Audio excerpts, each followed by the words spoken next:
मुझे जबरदस्ती 100 blind dates पर भेजा गया था। मैं जिससे भी मिलता सीधा बोल देता, मैं डिवोर्सी हूं और मेरे 2 बच्चे हैं। लेकिन हैरानी की बात यह थी कि इतनी खूबसूरत लड़की ये सुनते ही उठकर जाने के बजाय सामने बैठ गई। फिर उसने शांत आवाज में कहा, वैसे भी मैं इनफर्टाइल हूं। उसकी बात सुनते ही पूरा माहौल एकदम खामोश हो गया। जो हैंडसम लड़के और खूबसूरत लड़कियां उससे बात करने के लिए तैयार खड़े थे, सब चुपचाप वहां से निकल गए। सबके दिमाग में बस एक ही बात चल रही थी, इतने हैंडसम और ब्यूटीफुल होने के बाद भी दोनों ब्लाइंड डेट पर आए हैं, मतलब दोनों में ही कोई प्रॉब्लम है। वो खूबसूरत लड़की ने अपना बिजनेस कार्ड मेरी तरफ बढ़ा दिया। मैं थोड़ा हिल गया। घर और कार का लोन तो पहले ही खत्म हो चुका है। अगर 2 और बच्चे पालने पड़ गए तो शायद मैनेज हो ही जाएगा। कहीं ये अपने लिए हेयर तो नहीं ढूंढ रही? सच में? मैं जल्दी से बोला, लेकिन एक बात पहले ही क्लियर कर देता हूं, दोनों बच्चे मेरा सरनेम ही यूज करेंगे, ये चेंज नहीं हो सकता। अगर मेरे भाई को पता चल गया कि मैं एक ब्लाइंड डेट पर जाकर उनके ट्विंस तक बेच आया हूं, तो वो मुझे जिंदा नहीं छोड़ेंगे। मेरी बात खत्म होते ही उस खूबसूरत लड़की ने बिना सोचे सीधा हाँ में सर हिला गया। फिर उसने कहा, मैं भी सिर्फ इसलिए आई हूं क्योंकि मेरी मॉम रोज डांटती रहती हैं। मैं हैरान होकर उसकी तरफ देखने लगा। मिस, क्या आप सीरियसली बोल रही हैं? सच कहूं तो आपकी कंडीशंस बहुत अच्छी हैं। मैं आपके लायक ही नहीं हूं। ये कहकर मैंने उसे अपने भतीजे और भतीजी के साथ वाली फोटो दिखा दी। वो सिर्फ हल्का सा मुस्कुरा दी। उसने मेरी बात समझ ली, फिर बड़े तमीज से खड़ी हुई और वहां से चली गई। आखिर में हम दोनों की ब्लाइंड डेट बुरी तरह फेल हो गई। अगले 3 दिन तक घर वाले मुझे लगातार डांटते रहे और फिर मैं फाइनली कंपनी वापस आ गया। सच कहूं तो पहली बार मुझे ऑफिस आने की इतनी एक्साइटमेंट हो रही थी। तभी जनरल मैनेजर ने धीमी आवाज में मुझे बुलाया। शाओलू, ये कोलैबोरेशन प्रोजेक्ट बहुत इंपॉर्टेंट है। इस बार सब कुछ तुम्हारे ऊपर डिपेंड करता है। इस बड़े क्लाइंट को अच्छे से हैंडल करना। अगर सब सही रहा तो प्रमोशन और सैलरी इंक्रीज पक्का है। मैं तुरंत सर हिला दिया। जो इंसान जनरल मैनेजर को इतना नर्वस कर दे, वो छोटा आदमी तो हो ही नहीं सकता। ऐसे बड़े क्लाइंट को नाराज करना बिल्कुल सही नहीं होगा। जैसे ही मुझे फुटस्टेप्स की आवाज सुनाई दी, मैं सीधा खड़ा हो गया और अपनी प्रोफेशनल ऑफिस स्माइल दे दी। लेकिन अगले ही सेकंड मेरी आंखें फट गईं। सामने वही लड़की खड़ी थी, सू मुकिंग। मेरी ब्लाइंड डेट आज मेरी क्लाइंट बनकर मेरे सामने खड़ी थी और साफ था कि उसने भी मुझे पहचान लिया था। जनरल मैनेजर से फॉर्मल ग्रीटिंग करने के बाद उसने मुस्कुराकर मेरी तरफ देखा और पूछा, और बच्चे कैसे हैं आजकल? मैंने कभी नहीं सोचा था कि सू मुकिंग इतनी नेचुरली बात करेगी। बाहर वाला कोई भी ये सुनता तो पक्का समझता कि हम दोनों काफी क्लोज हैं। मैं भी तुरंत बोला, हाँ, बच्चे घर पर बिल्कुल ठीक हैं। जैसे ही मैंने ये बोला, मैंने देखा जनरल मैनेजर और बाकी सब लोग अजीब सी शक्ल बनाकर मुझे देख रहे हैं। मैं तुरंत ऑकवर्ड स्माइल देकर बात संभालने लगा, लेकिन बोलते ही मुझे रिग्रेट हो गया। ये सुनने में तो ऐसा लग रहा था जैसे हम दोनों के बीच सच में कुछ चल रहा हो। सू मुकिंग को आसपास के लोगों की क्यूरियस नजरों की बिल्कुल परवाह नहीं थी। वो बस इतना बोली, अच्छा है। अच्छा हो या बुरा, उससे क्या लेना देना। वैसे भी वो मेरे बड़े भाई के बच्चे हैं। तभी उसने मुझे बुलाया, मिस्टर लू। मैं तुरंत बोला, जी प्रेसिडेंट सू। उसने पूछा, सुना है इस प्रोजेक्ट के मेन पर्सन आप ही हैं? मैं मुस्कुराया, नहीं, ये पूरी टीम की मेहनत है। जनरल मैनेजर तुरंत मेरी तारीफ करने लगे, प्रेसिडेंट सू, हमारे शाओलू बहुत टैलेंटेड हैं। स्पेशली डिजाइन डिपार्टमेंट में इनका काम आउटस्टैंडिंग है। सू मुकिंग ने बस हल्का सा सर हिला दिया, बिल्कुल, इनका डिजाइन काफी क्रिएटिव है।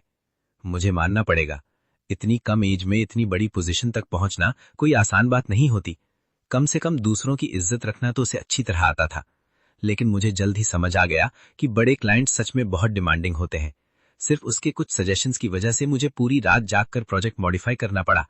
मीटिंग खत्म होने के बाद जब हम उन्हें गेट तक छोड़ने जा रहे थे, जनरल मैनेजर ने जानबूझकर मुझे आवाज लगाई, शालू, प्रेसिडेंट सू को बाहर तक छोड़कर आओ।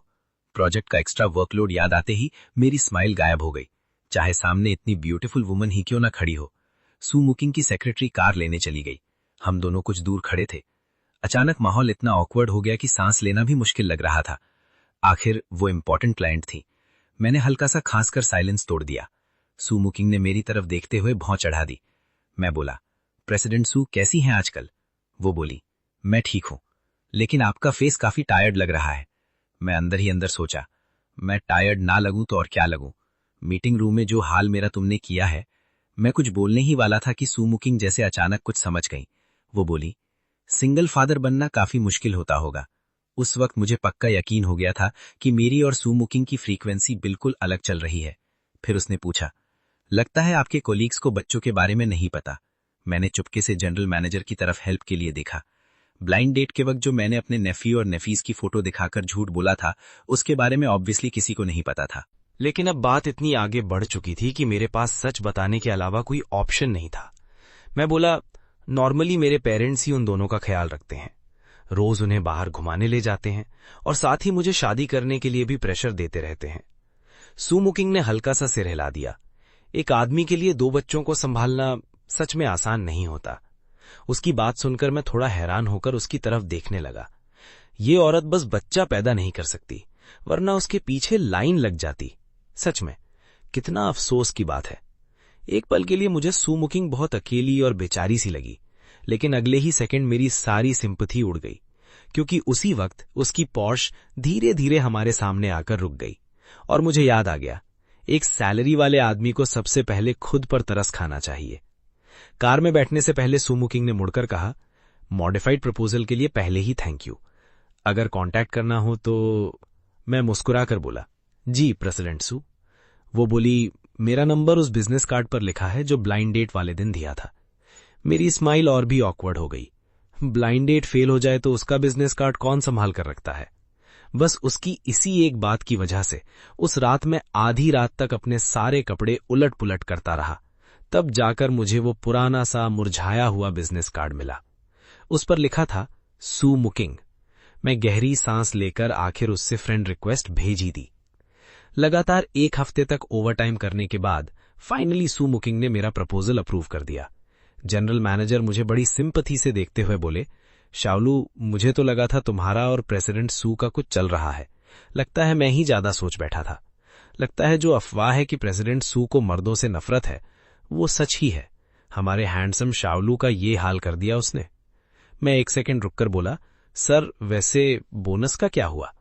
जनरल मैनेजर ने हाथ हिलाकर कहा, टेंशन मत लो, प्रेसिडेंट सू से बात करना मुश्किल है, लेकिन पेमेंट देने में वो कभी कंजूसी नहीं करती। ये सुनते ही मेरा मूड तुरंत अच्छा हो गया और मेरे दिल में सू मुकिंग के लिए रिस्पेक्ट एक लेवल और बढ़ गई। सच कहूं, ब्लाइंड डेट के दिन उसने जो अपनी कंडीशंस सीधे सीधे बता दी थी, वो काफी ऑनेस्ट थी। उस दिन दोनों कंपनीज ने साथ में डिनर अरेंज किया। मैं हाथ में वाइन ग्लास लेकर चुपचाप बोनस का हिसाब लगा रहा था। न जाने क्यों आज मुझे सू मुकिंग पहले से ज्यादा अच्छी लग रही थी। तभी अचानक जनरल मैनेजर हैरान होकर बोले, अरे प्रेसिडेंट सू भी नंबर 3 हाई स्कूल में पढ़ी हैं। शाओलू, तुम भी तो वहीं से हो, तुमने कभी बताया ही नहीं। मैं भी हैरान रह गया और इंस्टिंक्टिवली सू मुकिंग की तरफ देखने लगा। ये शहर इतना भी छोटा नहीं था। मैंने कभी सोचा नहीं था कि हम दोनों एक ही स्कूल से निकले हैं। मैं थोड़ा सोचकर बोला, शायद हम दोनों अलग बैचेस के होंगे, वरना आप जैसा चेहरा मैं कैसे भूल सकता था। सू मुकिंग कुछ देर चुपचाप मुझे देखती रही, फिर हल्की सी मुस्कुराकर वो बोली, मैं वहां सिर्फ 1 सेमेस्टर ही पढ़ी थी, उसके बाद मैंने स्कूल ट्रांसफर कर लिया था, इसलिए अगर आपको याद नहीं है तो ये बिल्कुल नॉर्मल बात है। तब जाकर मुझे सब समझ आया। मैं ऑकवर्ड सी स्माइल के साथ बोला, अच्छा तो बात ये थी। लगता है मेरी और सू मुकिंग की काफी अच्छी किस्मत जुड़ी हुई है। सू मुकिंग ने अपने हाथ में पकड़े वाइन ग्लास को हल्का सा घुमाया। उसकी आंखों में हल्की सी मुस्कान थी। फिर उसने धीरे से जवाब दिया, ये बात भी सही है। डिनर रात के 10 बजे खत्म हुआ। जैसे ही हम होटल के फर्स्ट फ्लोर लॉबी में पहुंचे, वहां कुछ नशे में धुत लोग आपस में बुरी तरह लड़ रहे थे। इसी अफरा तफरी के बीच अचानक एक बियर की बोतल सीधा हमारी तरफ उड़ती हुई आ गई। लूचन! शाओलू, तुम ठीक हो? मैं तुरंत बोला, मैं ठीक हूं प्रेसिडेंट सू। ठीक हो तो अच्छा है। इतनी मुश्किल से प्रोजेक्ट कंप्लीट हुआ है, मैं बिल्कुल नहीं चाहती कि कोई मेरे क्लाइंट को चोट पहुंचाए। वैसे भी सू मुकिंग की हेल्थ पहले से ज्यादा अच्छी नहीं थी। अगर वो बोतल उसके लग जाती तो पता नहीं क्या हो जाता। सू मुकिंग बस चुपचाप मेरी तरफ देखती रही। हंगामा खत्म होने के बाद उसकी आंखें पहले से भी ज्यादा साफ और खूबसूरत लग रही थीं। रेस्टोरेंट मैनेजर भागते हुए आया और बार बार माफी मांगने लगा। वो नशे में धुत लोग भी वहां खड़े परेशान नजर आ रहे थे। सू मुकिंग ने ठंडी आवाज में सिर्फ इतना कहा, इन्हें यहां से ले जाओ। ये कहकर उसने अचानक मेरा हाथ पकड़ लिया।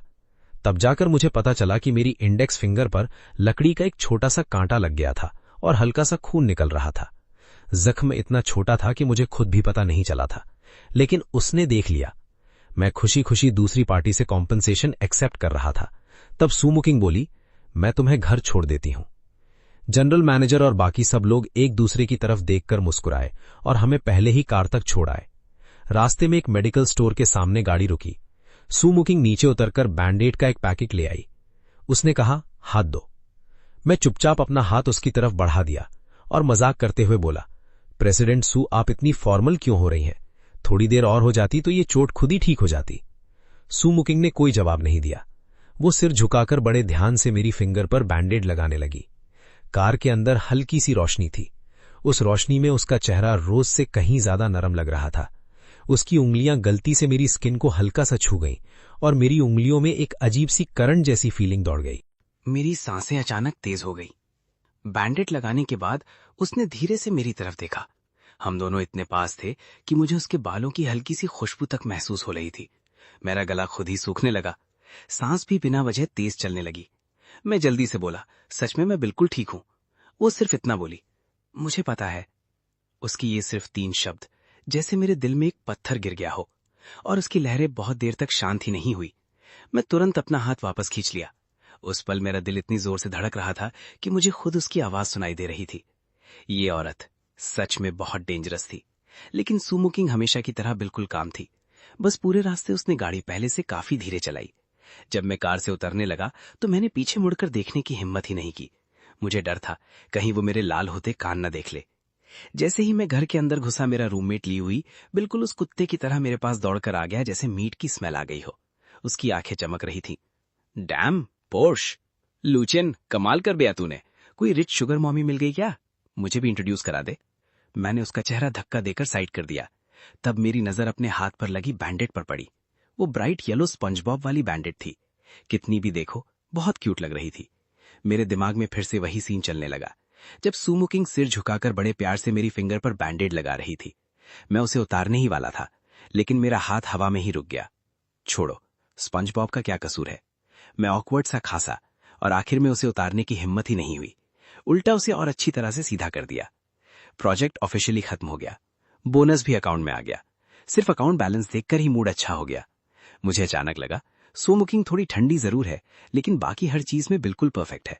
सिर्फ मैनर्स के लिए मैंने उसे मैसेज भेजा, प्रेसिडेंट सू, प्रोजेक्ट के दौरान सपोर्ट करने के लिए थैंक यू। उम्मीद करता हूं फ्यूचर में फिर साथ काम करेंगे। मुझे लगा था वो मैसेज इग्नोर कर देगी, लेकिन उसका रिप्लाई तुरंत आ गया। फॉर्मल होने की जरूरत नहीं, तुम वाकई काफी केपेबल हो। मैं फोन देखकर खुद ही मुस्कुरा दिया। ये औरत थोड़ी कोल्ड जरूर है, लेकिन लोगों को पहचानने की उसकी नजर बहुत अच्छी है। मैं अभी खुशी हो रहा था कि उसका दूसरा मैसेज आ गया। लास्ट टाइम तुमने मेरी हेल्प की थी, मैं अभी तक प्रॉपरली थैंक यू नहीं कह पाई। इस सैटरडे तुम फ्री हो? मैं तुम्हें डिनर खिलाना चाहती हूँ। मैसेज देखते ही मेरा दिल 1 सेकंड के लिए रुक सा गया। रुको, सिर्फ मुझे डिनर पर बुला रही है? तभी मेरा बड़ा भाई लुए दोनों ट्विंस को लेकर घर आ गया। चाचू! दोनों छोटे बच्चे तुरंत मेरे पास दौड़ आए। मैं दोनों को गोद में उठा ही रहा था कि मेरा भाई सीधा किचन की तरफ मुंह करके जोर से चिल्लाया, मॉम, बड़ी खुशखबरी है, हमारे घर का लोहे का पेड़ फाइनली फूल दे रहा है। किचन के अंदर कुछ गिरने की आवाज आई। अगले ही सेकंड मॉम और डैड दोनों चमकती आंखों के साथ बाहर आ गए। कौन है? किसकी बेटी है? कितनी एज है? कब घर ला रहे हो?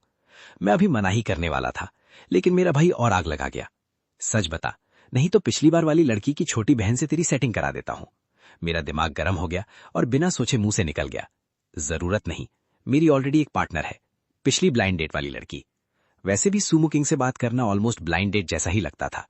मॉम और डैड की खुशी देखने लायक थी। लग रहा था बस रो ही पड़ेंगे। सिर्फ मेरा बड़ा भाई शक भरी नजरों से मुझे देख रहा था। सच बोल रहा है? तेरे जैसा पिकी आदमी भी किसी को पसंद कर सकता है? मैं सीधा खड़ा हो गया और कॉन्फिडेंस से बोला, बिल्कुल। वो एक रिच और ब्यूटीफुल वुमन है, नेचर भी बहुत अच्छा है, और सबसे इंपॉर्टेंट, वो मुझे बहुत पसंद करती है। जैसे ही मैंने ये कहा, फोन टिंग करके बजा। पूरे घर की नजर मेरे फोन पर चली गई। मैंने स्क्रीन ऑन की। सुमुकिंग ने एक फोटो भेजी थी। उसमें डिज्नीलैंड के 2 वीआईपी टिकट्स थे, साथ में एक वॉइस मैसेज भी। सैटरडे का वेदर काफी अच्छा रहेगा, मुझे लगा तुम बच्चों को भी साथ ले जाना चाहोगे। पूरा घर 3 सेकंड के लिए बिल्कुल शुभ हो गया। मेरा बड़ा भाई दोनों वीआईपी टिकट्स को ऐसे घूर रहा था जैसे गेम में लेजेंडरी आइटम देख लिया हो। उसने सीधा मेरे कंधे पकड़ लिए। डैम लूचन, ये ब्लाइंड डेट थी या कोई टॉप सीक्रेट एजेंट? लगता है सीधा डेल्टा फोर्स से निकल कर आई है। मैं अभी भी शॉक में था। तब तक मेरा भाई फोन पकड़कर बेशर्मी से चिल्लाने लगा, उसे एक और हस्बैंड चाहिए क्या? ऐसी अमीर लड़की रोज रोज थोड़ी मिलती है। मैं बस फोन की स्क्रीन देखकर मुस्कुरा रहा था। मेरी स्माइल किसी भी तरह कंट्रोल नहीं हो रही थी। तभी दोनों छोटे बच्चे एक साथ चिल्लाए, हम डिज्नीलैंड जाएंगे। मैं एकदम स्पीचलेस हो गया। सच कहूं, मुझे लग रहा था सुमुकिंग को हम दोनों में बिल्कुल इंटरेस्ट नहीं है। उसका असली टारगेट तो ये दोनों बच्चे ही हैं। डिनर पर बुलाना सिर्फ बहाना था। वो एक्चुअली बच्चों से मिलना चाहती थी। उन दोनों चमकती वीआईपी टिकट्स को देखकर मुझे एक बात समझ आ गई, सुमुकिंग शायद सच में बच्चे बहुत चाहती है। मैं अपने बड़े भाई की तरफ मुड़ा और बोला, भाई क्या तुम तियान तियान और वान वान मुझे ऑफिशियली दे दोगे?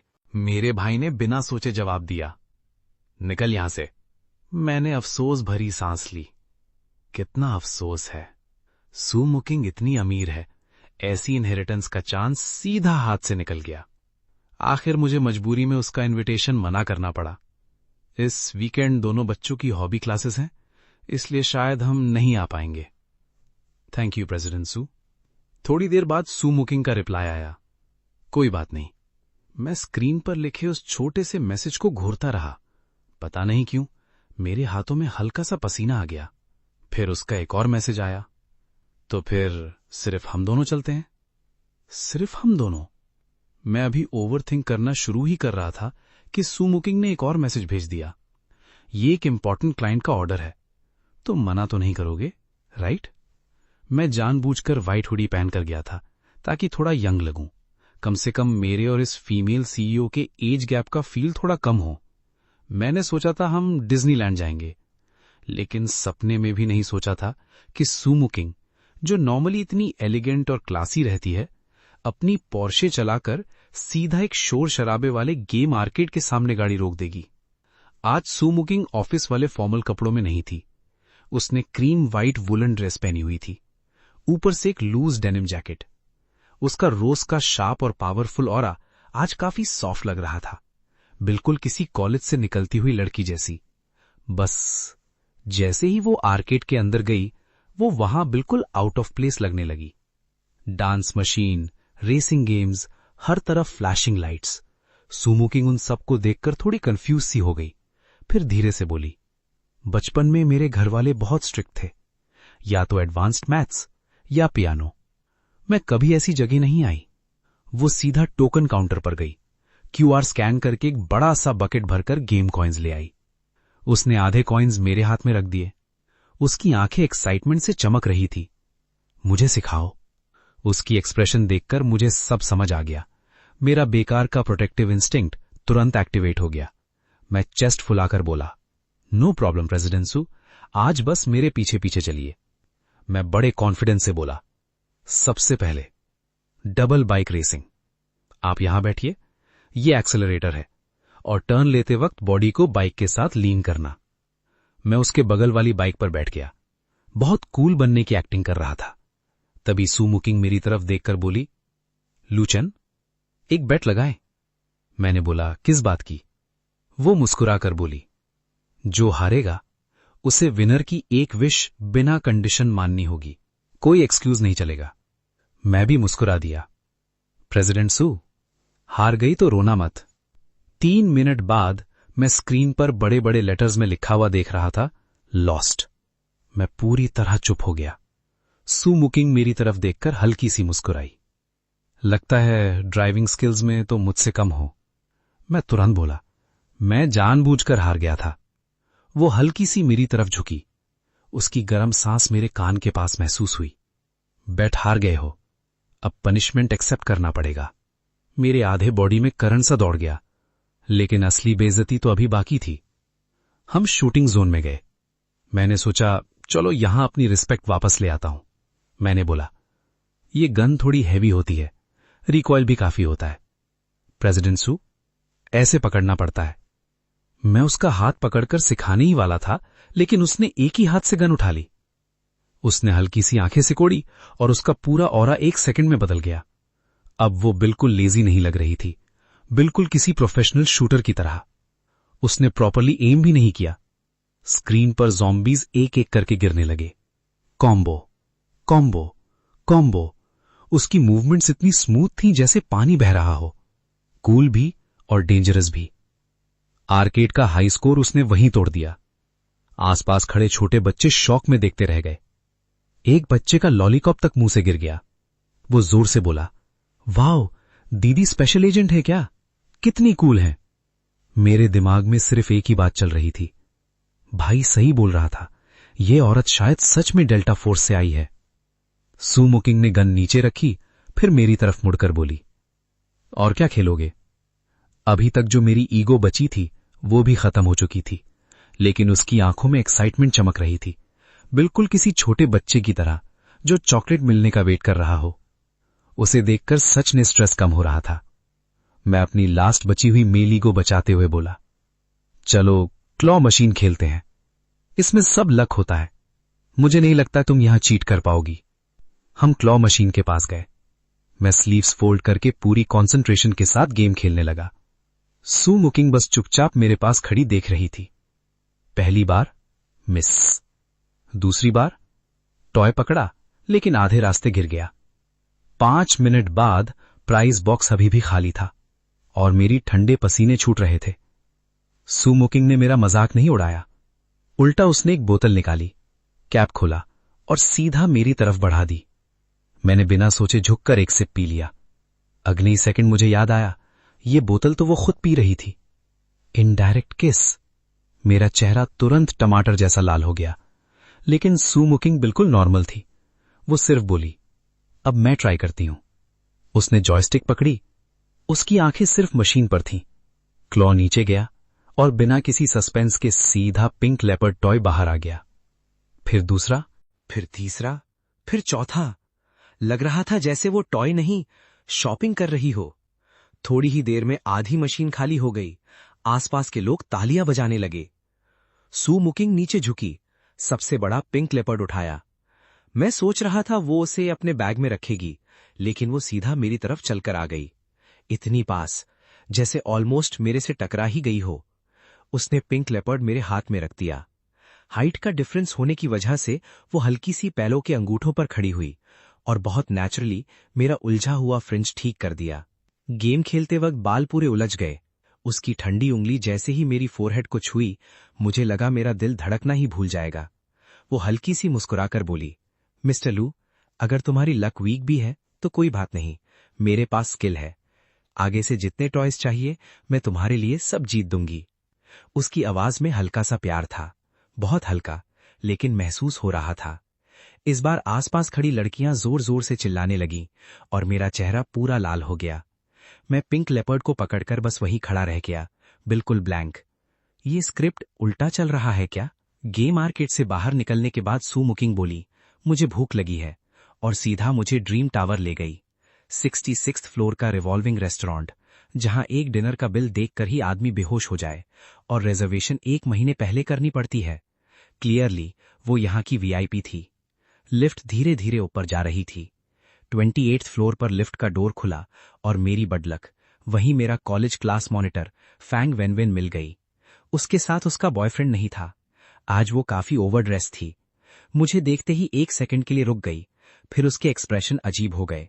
वो फेक स्माइल के साथ बोली, लूचन, क्या कोइंसिडेंस है? सुना है ग्रेजुएशन के बाद तुम्हारी लाइफ कुछ खास नहीं चल रही। आज बॉस के साथ क्लाइंट मीटिंग पर आए हो।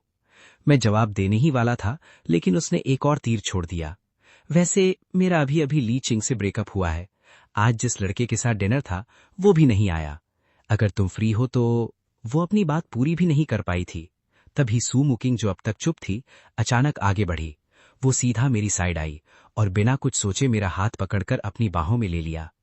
ये कोई फॉर्मल डिस्टेंस वाला होल्ड नहीं था, ये सीधा ओनरशिप डिक्लेयर करने वाला होल्ड था। उसने हल्का सा सर झुकाया, फैंग वेनवेन की तरफ एक ठंडी नजर डाली और शांत आवाज में बोली, सॉरी मिस, आज रात आचैन फ्री नहीं है। उसे घर जल्दी जाना है, बच्चे उसका वेट कर रहे हैं, उन्हें बेड टाइम स्टोरी सुननी है। फैंग वेनवेन का मुंह खुला का खुला रह गया। लूचन, तुम्हारे बच्चे भी हैं?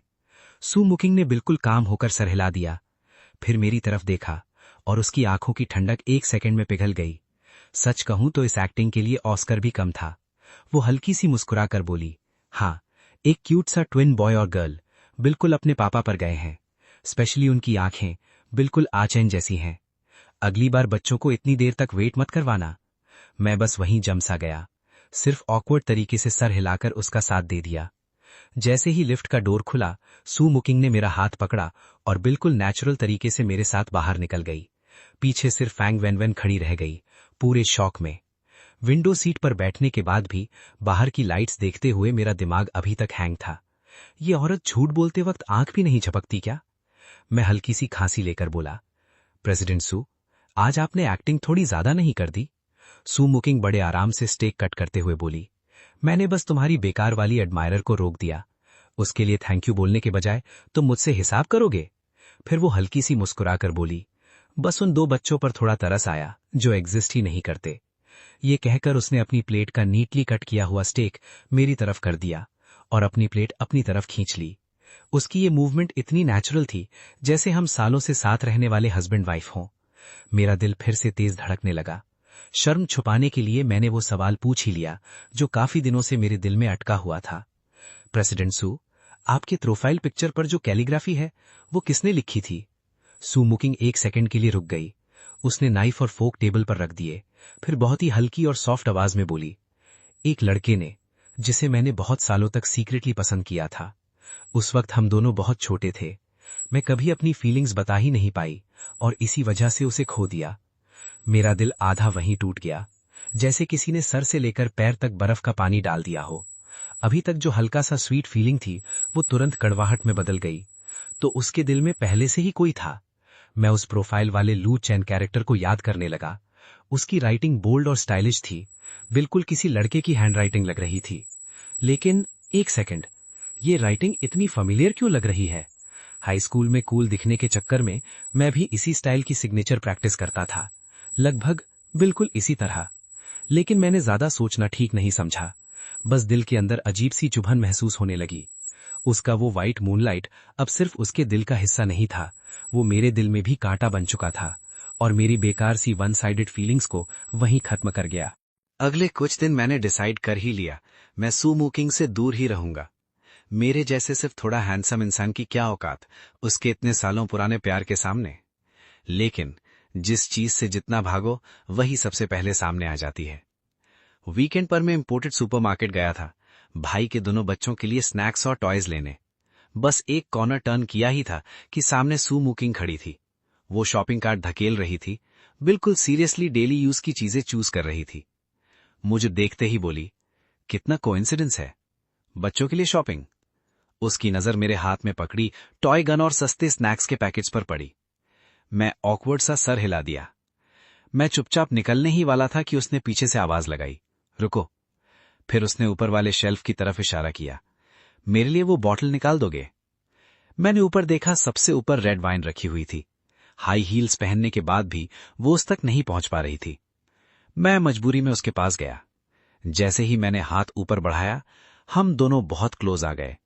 मेरी चेस्ट ऑलमोस्ट उसकी बैक से टच हो रही थी। बिल्कुल ऐसा लग रहा था जैसे मैंने उसे पीछे से हग कर लिया हो। लेकिन सू मुकिंग पीछे नहीं हटी, उल्टा वो हल्की सी मेरी तरफ और लीन कर गई। उस 1 सेकंड में मेरी हार्ट बीट की आवाज सुपरमार्केट के म्यूजिक से भी ज्यादा लाउड लग रही थी। मैंने बॉटल उसकी कार्ट में रख दी और तुरंत निकलने लगा, लेकिन उसने मेरी रिस्ट पकड़ ली।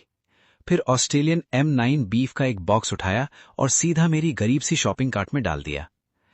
पिछली बार डिनर में देखा था, तुम्हें ये डिश पसंद थी, थोड़ा और खाया करो। मैं तुरंत मना करने लगा, प्रेसिडेंट सू, ये बहुत महंगा है, पिछली बार का डिनर ही अब तक रिटर्न नहीं कर पाया। लेकिन उसने मेरी बात इग्नोर कर दी। उसने और 2 बॉक्सेस उठाए, इंपोर्टेड चेरीज की, जिन्हें देखने की भी मेरी हिम्मत नहीं होती। मैं हैरान होकर बोला, ये सब मेरी कार्ट में क्यों डाल रही हैं? सू मुकिंग ने दोनों हाथ फोल्ड किए, हल्का सा आईब्रो रेस किया और सीधा मेरी आंखों में देखते हुए बोली, ये सब बच्चों के लिए है, तुम थोड़ा कम खा लोगे तो क्या हो जाएगा? फिर बिल्कुल सीरियस एक्सप्रेशन के साथ बोली, या फिर मैं खुद ये सब तुम्हारे घर छोड़ आऊं? ये सीधी सीधी धमकी थी। मैं तुरंत डर गया। शॉपिंग करते करते हम डेली एसेंशियल्स वाले सेक्शन में पहुंच गए। सू मुकिंग अचानक रुक गई। उसने एक कपल टूथब्रश सेट उठाया, फिर मेरी तरफ देखकर पूछा, ब्लू बेटर है या पिंक? मैंने बिना सोचे बोल दिया, ब्लू, थोड़ा क्लीन लगता है। उसने बिना कुछ सोचे ब्लू पिंक वाला कपल सेट कार्ट में डाल दिया। मैं वहीं फ्रीज हो गया। एक अजीब सा थॉट मेरे दिमाग में आया, ये किसके लिए खरीद रही हैं? उस व्हाइट मून लाइट के लिए? मेरे दिल में फिर से जलन होने लगी। बिलिंग काउंटर पर पहुंचते ही उसने मेरी पूरी शॉपिंग का पेमेंट ही कर दिया। कैशियर आंटी मुस्कुराकर बोली, बेटा तुम्हारी वाइफ कितनी सुंदर है और कितनी केयरिंग भी है। फ्यूचर में तुम बहुत लकी रहोगे। मैं तुरंत एक्सप्लेन करने ही वाला था, लेकिन सू मोकिंग मुझसे पहले बोल पड़ी। हल्की सी स्माइल के साथ बोली, आंटी, आपकी नजर सच में बहुत अच्छी है। मॉल से बाहर निकलते ही बाहर का स्क्वायर लोगों से भरा हुआ था। मैं चुपचाप भागने ही वाला था कि सू मोकिंग ने फिर आवाज दी, रुको। वो पास वाले एक छोटे स्टॉल की तरफ दौड़ गई। थोड़ी देर बाद वो एक ब्लू कॉटन कैंडी लेकर वापस आई। वो हल्की सी पैरों के अंगूठों पर खड़ी हुई और कॉटन कैंडी मेरे सामने कर दिया। उसकी खूबसूरत आंखें सीधा मेरी आंखों में देख रही थी। उसकी आवाज इतनी सॉफ्ट थी कि मना करना नामुमकिन था। ये बच्चों के लिए नहीं है, ये सिर्फ तुम्हारे लिए है लूचिन, सिर्फ तुम्हारे लिए। उस रात मैं उस आधी बजी हुई कॉटन कैंडी को गले लगाकर सोता रहा। नींद बिल्कुल नहीं आई। तभी मेरा फोन बजा। सू मोकिंग का कॉल था। जैसे ही मैंने रिसीव किया, उसकी आवाज फोन के दूसरी तरफ से आई, बिल्कुल हल्की और नशा चढ़ा देने वाली, जैसे अभी अभी नहाकर निकली हो। लूचिन, क्या आज मैंने तुम्हें डरा दिया? मैं तुरंत मना करने ही वाला था, लेकिन उसने मेरी बात का वेट ही नहीं किया। इस बार उसकी आवाज पहले से कहीं ज्यादा सीरियस थी। अगर तुम्हें लगता है कि मेरी फीलिंग्स अभी तक क्लियर नहीं हुई हैं, तो लूचिन, मैं तुमसे प्यार करती हूं। मेरे दिमाग में जैसे पटाखे फूट गए। मैं खुशी से पागल होने ही वाला था कि अचानक मुझे उसकी पुरानी बात याद आ गई। मैंने दांत भींच लिए। मेरी आवाज भी कांप रही थी। सू मोकिंग, बस एक सवाल का जवाब दो। जिस लड़के को तुम इतने सालों से सीक्रेटली पसंद करती थी, उस व्हाइट मून लाइट को, क्या तुम आज भी उससे प्यार करती हो? फोन के दूसरी तरफ 3 सेकंड की खामोशी छा गई, लेकिन मेरे लिए वो 3 सेकंड पूरी सदी जैसे थे। फिर उसकी आवाज आई, हां, मैं हमेशा से उसे प्यार करती हूं। उस एक सेंटेंस ने मेरा दिल ठंडा कर दिया। मैं धीरे से बोला, तो फिर हम दोनों पॉसिबल नहीं है। तुम मुझे उसका रिप्लेसमेंट समझ रही हो ना? ये कहकर मैंने फोन काट दिया और पूरा का पूरा कंबल के अंदर घुस गया, बिल्कुल 200 किलो के उदास बच्चे की तरह। अगले दिन हाई स्कूल रीयूनियन था। मैं दुख भुलाने के लिए लगातार ड्रिंक करता रहा। तभी रेस्टोरेंट का दरवाजा खुला। सू मोकिंग अंदर आई और सबके सामने बोली, हबी, चलो घर चलते हैं। उस एक सेंटेंस ने पूरा रूम हिला दिया। वो सीधा मेरा हाथ पकड़कर मुझे रेस्टोरेंट से बाहर ले गई। ठंडी रात की हवा लगी और मेरी ड्रिंक का असर और बढ़ गया। मैंने उसका हाथ झटक दिया। लाल आंखों से उसकी तरफ देखकर बोला, किसका हब्बी? जाओ, अपने व्हाइट मूनलाइट के पास जाओ। मेरे पास क्यों आई हो? मैं किसी का रिप्लेसमेंट नहीं बनूंगा। सू मोकिंग ने मुझे दीवार के साथ लाइटली कॉर्नर कर दिया। फिर हल्की सी हंसी, लूचन, तुम अपने ही ऊपर इतनी जेलसी कर रहे हो? वो एक कदम और पास आ गई। दोनों हाथों से मेरा चेहरा पकड़ लिया। उसकी गर्म सांसें मेरे होठों के पास महसूस हो रही थी। फिर धीरे से बोली, मेरे प्रोफाइल पिक्चर का वो कैरेक्टर 10th क्लास में तुमने लिखा था, और वो लव लेटर भी, जो तुमने सिर्फ 50 युआन कमाने के लिए किसी और के बिहाफ पे लिखा था। जिस बेवकूफ को मैंने 10 साल तक सीक्रेटली प्यार किया, वो अभी मेरे सामने खड़ा है। मेरा दिमाग वहीं ब्लैंक हो गया। Love letter? वो मेरा लिखा हुआ था? यादों का दरवाजा एकदम से खुल गया। मुझे सब याद आ गया। उस दिन एक छोटी सी गली में मैं अकेला ही 3 गुंडों से लड़ गया था और एक लड़की को बचाया था जिसका रास्ता उन्होंने रोक लिया था। उस लड़की ने कैप पहनी हुई थी। मैं उसका चेहरा क्लियरली नहीं देख पाया था। बस इतना याद था कि वो बहुत फेयर थी और बहुत पतली। उसके बाद किसी ने मुझसे उस लड़की के लिए लव लेटर लिखने को कहा। मैंने पैसे लिए और बिना रुके सीधा 3000 वर्ड्स का लव लेटर लिख दिया। लेटर के एंड में मैंने आदत के हिसाब से अपना स्टाइलिश लू साइन भी कर दिया। वो मेरी सिग्नेचर स्टाइल हुआ करती थी। तो वो लड़की तुम थी, और जिसने मुझसे लव लेटर लिखवाया लेकिन कभी भेजा ही नहीं, वो भी तुम ही थी?